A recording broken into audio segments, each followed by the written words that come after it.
Assalamualaikum warahmatullahi wabarakatuh. Kembali lagi ke EJL Channel. Halo kawan, halo teman-teman. Pada kesempatan pagi hari yang berbahagia kali ini, kita akan membagikan sebuah tips ya, atau sekedar sebuah hal ya, yang nantinya ini dipergunakan dalam budidaya pertanian, yaitu terutama pada proses pemupukan. Nah, jadi tanaman-tanaman yang kita budidayakan di tempat kami itu setiap perawatan kita lakukan namanya proses pemupukan.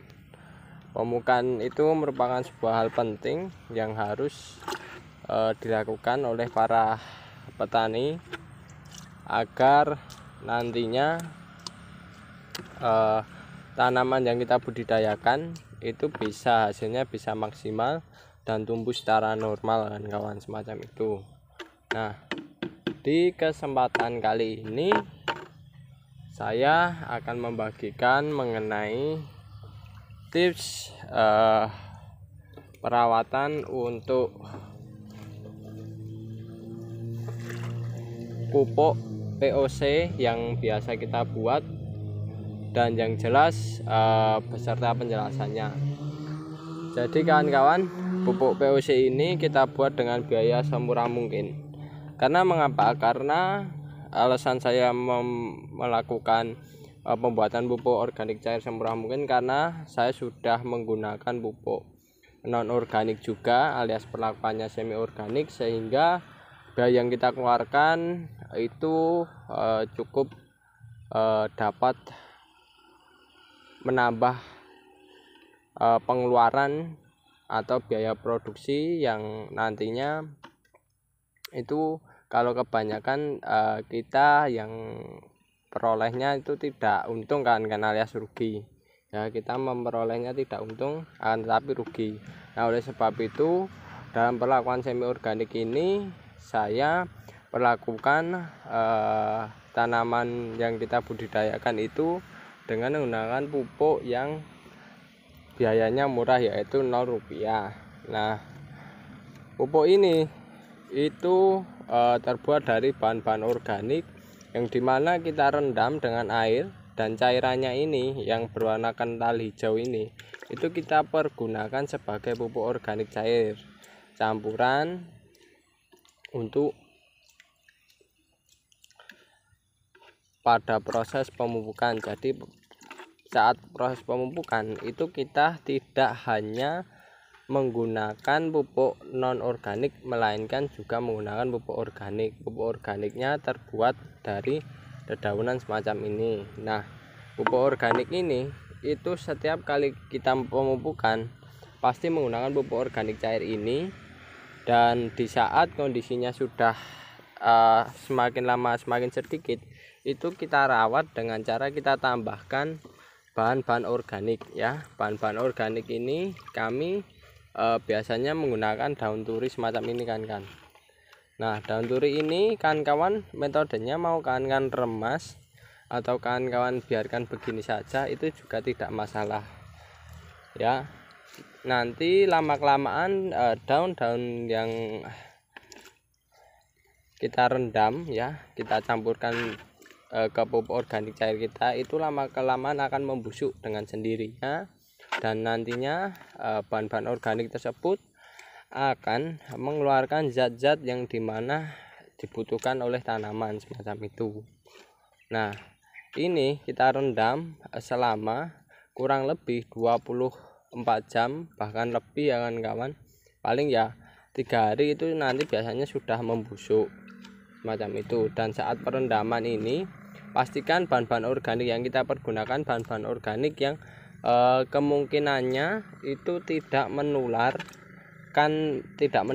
penyakit kepada tanaman yang kita budidayakan, alias dengan menggunakan bahan organik yang cukup bagus, apalagi yang berasal dari tanaman. Nah, itu pastikan penyakit-penyakitnya ya itu tidak menular ke tanaman yang kita budidayakan. Nah, kawan-kawan bisa mencarinya di bagian-bagian tunas. Nah, itu biasanya itu kondisinya bagus, dan bagian buah ya, daging buahnya itu juga bagus, tidak ada penyakit semacam itu. Nah, setelah diberikan bahan organik semacam itu, tak lupa kita perlu menambahkan air.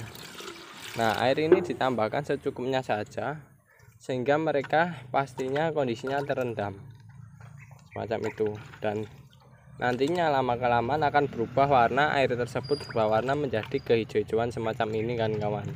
Nah, kalau sudah warnanya berubah semacam ini, menandakan pupuk organik cairnya itu bisa dipergunakan semacam itu kan kawan.